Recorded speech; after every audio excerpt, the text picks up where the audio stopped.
students and welcome students in my YouTube channel Amit Gupta Drug Pharmacology. Today we are discussing about the diabetic mellitus second part. First part में हमने देखा था कि introduction of diabetic mellitus, उसके clinical symptoms क्या थे, clinical manifestations देखे थे हमने, साइन ऑफ सिम्टम्स के बारे में देखा था और उसकी कॉम्प्लिकेशन देखा था. ठीक है, तो आज हम डिस्कस करेंगे basically pathophysiology of the diabetic mellitus. ठीक है, तो स्टार्ट करते हैं हम पैथोफिजियोलॉजी के लिए. पैथोफिजियोलॉजी में the fundamental abnormality is diabetic is hyperglycaemia. Mainly जो हाइपरग्लाइसीमिया कंडीशन, जो फंडामेंटल जो एबनॉर्मलिटी होती है डायबिटिक में, वो क्या होता है? हाइपरग्लाइसीमिया होता है. ब्लड ग्लूकोज लेवल आपका हायर हो जाता है, which is result from functional deficiency of insulin reaction, जो कि इंसुलिन की कमी की वजह से या इंसुलिन का प्रॉपर फंक्शन ना होने की वजह से हाइपरग्लाइसीमिया जैसी कंडीशन बन जाती है. द डिफिशियंसी में occurs due to any or all of the following reason. ये कारण हो सकते हैं, कोई एक भी कारण हो सकता है, एक से ज़्यादा कारण भी हो सकते हैं, जिसके कारण इंसुलिन की कमी होने के कारण, इंसुलिन के फंक्शन कम होने के कारण डायबिटिक mellitus जैसी कंडीशंस बन जाती है. जैसे फर्स्ट बात करते हैं insulin reduce insulin secretion by the beta cells of islets of Langerhans. अगर ये तो बीटा सेल्स ऑफ पेंक्रियास के सिक्रेशंस इंसुलिन का कम कर दें, या फिर जिस टिश्यू पे इंसुलिन एक्शन दे रहे हैं, टारगेट टिश्यू है, उन टिश्यू पर इंसुलिन का इफेक्ट कम हो जाए, यानी reduce the response of target tissue to insulin, यानी इंसुलिन रेजिस्टेंट की कंडीशन बन जाए, ऐसा हो सकता है. या फिर insulin in the activity of hormones, मतलब कुछ ऐसे हार्मोन जिनकी एक्टिविटी बढ़ जाती है, जो क्या करते हैं, इंसुलिन के एक्शन को कम कर देते हैं. कभी कभी ऐसे भी चांसेस हो सकते हैं. ठीक है, अब बात करते हैं हम टाइप फर्स्ट डायबिटिक mellitus की. पहले हम पैथोफिजियोलॉजी की बात करेंगे और टाइप सेकंड की. तो बेसिकली जो पैथोफिजियोलॉजी था उसमें हमारा क्या आएगा, पहले हम बात करके डिस्कस किया था कि इस कंडीशन में होता क्या है. पहला प्राइमरी कंडीशन यही होती है कि जो आपका डायबिटिक mellitus में हाइपरग्लाइसीमिया जैसी कंडीशन जाती है. क्यों बन जाती है? इंसुलिन की तो कमी हो जाए, इंसुलिन कम रिलीज हो, या फिर इंसुलिन अपने प्रॉपर तरीके से फंक्शन प्ले नहीं करे. क्या हो सकते हैं कारण? 3 कारण मैंने बताए थे. या तो इंसुलिन का सिक्रेशन कम हो जाए बीटा सेल्स ऑफ लैंगरहैंस से, या फिर जिस टिश्यू पर इंसुलिन एक्ट होता है, जिसके थ्रू क्या होता है, ग्लूकोज का ट्रांसपोर्टेशन होता है उस सेल्स के अंदर, तो वो जो इंसुलिन का उस टारगेट टिश्यू पर रिस्पॉन्स कम हो जाए, यानी इंसुलिन रेजिस्टेंट जैसी कंडीशन बन जाए. और थर्ड कंडीशन क्या हो सकती है, किसी ऐसे हार्मोन की एक्टिविटी बढ़े, जैसे सोमेटोस्टैटिन है, तो सोमेटोस्टैटिन या ग्लूकागॉन है, ग्लूकागॉन की बात करूँ, ग्लूकागॉन हार्मोन की जब एक्टिविटी बढ़ जाएगी तो वो इंसुलिन के एक्शन को कम कर देगा. यानी क्या है, कुछ हार्मोन ऐसे होते हैं जो इंसुलिन की एक्टिविटी को कम कर देते हैं. जैसे ग्लूकागॉन एक्टिविटी बढ़ेगी तो इंसुलिन का एक्शन कम हो जाएगा. तो ये 3 कारण हो सकते हैं जो इंसुलिन जैसी कंडीशन को इंड्यूस कर सकते हैं. अब 1 बाय 1 हम देखेंगे. पहले हम बात करेंगे टाइप फर्स्ट डायबिटिक mellitus की. टाइप फर्स्ट डायबिटिक mellitus यानी insulin dependent diabetic mellitus is a result of primary deficiency of insulin secretion by the beta cells of islete Langerhans.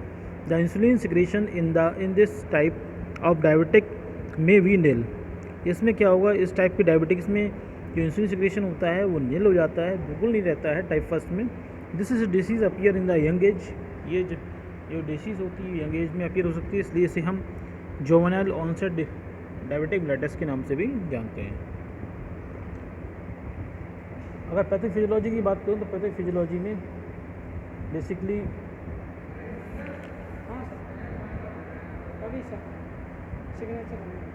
Pathophysiology की बात करूँ तो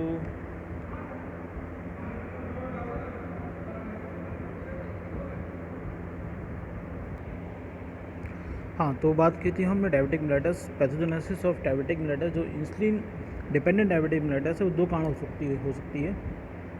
first is the autoimmune theories, या दूसरी genetic theory. 2 कारण हैं, या तो हम ऑटोइम्यून थ्योरी मतलब ऑटोइम्यून सिस्टम्स के कारण हो सकती है. दूसरा क्या है, जेनेटिक थ्योरी है, जिसमें जेनेटिकली क्या होता है, डायबिटिक mellitus इंड्यूस हो जाती है. तो दोनों हम चीज़ों को अब डिस्कस करेंगे 1 बाय 1. ठीक है, तो पहले हम बात करते हैं ऑटोइम्यून थ्योरी को. This a current mostly widely accepted theory, it is the this occurrence क्या हो रहा है ये दिक्कत. This occurrence most widely accepted theory. It proposed that total lack of insulin secretion in insulin-dependent diabetic mellitus is due to the autoimmune destruction of beta cells. The destruction is mediated through the activated T lymphocytes.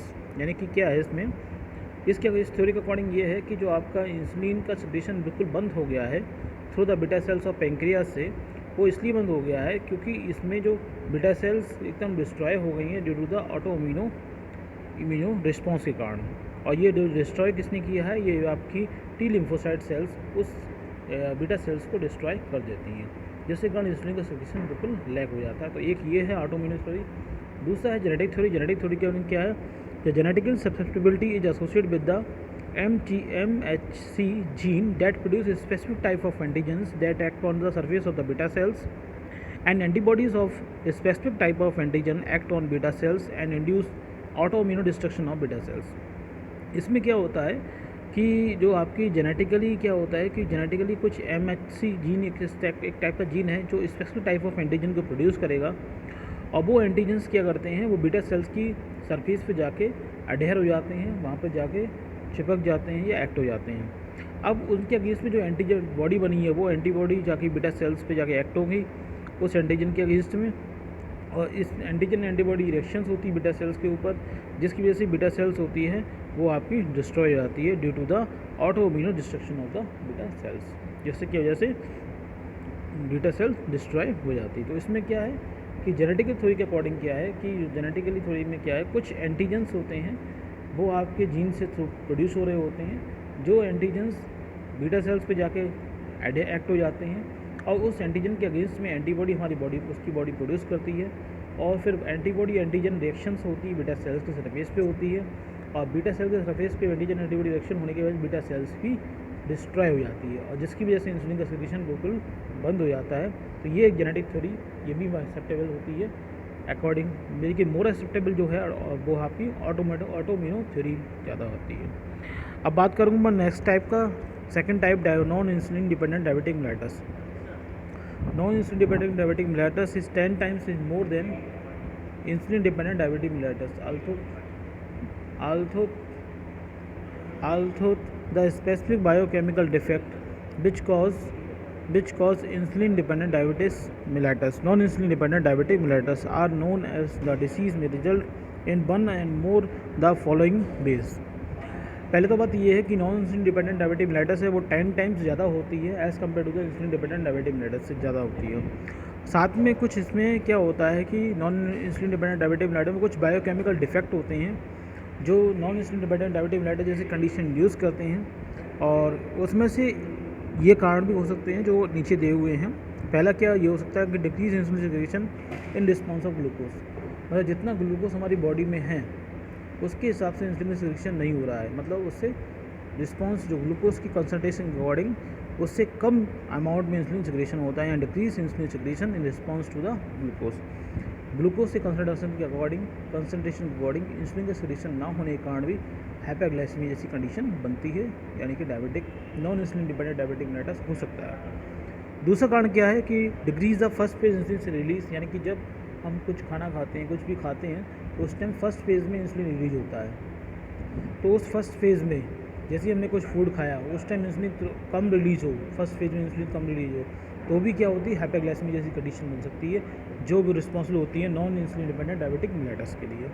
इसके अलावा third जो है वो आपका resistant to insulin target cell, जो जिस target cell पे insulin जाके एक्ट होता है वो जो सेल हैं वो रिस्पॉन्स नहीं देती इंसुलिन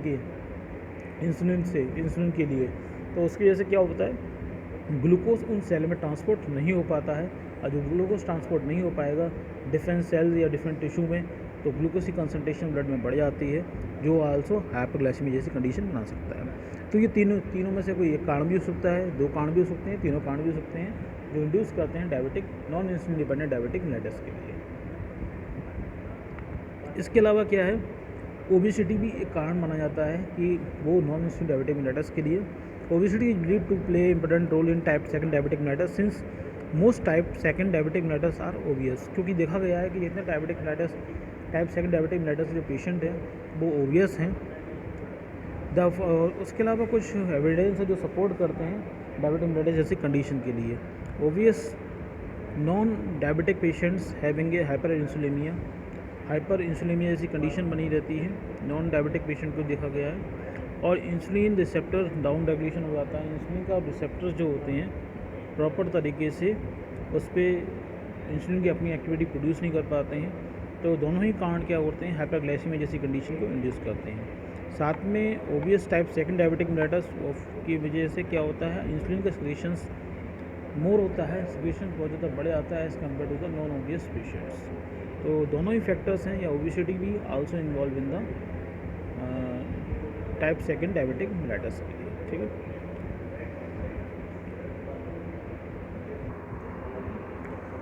तो इस तरह से ये आपका ख़त्म हुआ पैथोफिजियोलॉजी और डायबिटिक मेलिटस। इसमें कोई कन्फ्यूजन हो तो ज़रूर पूछिएगा।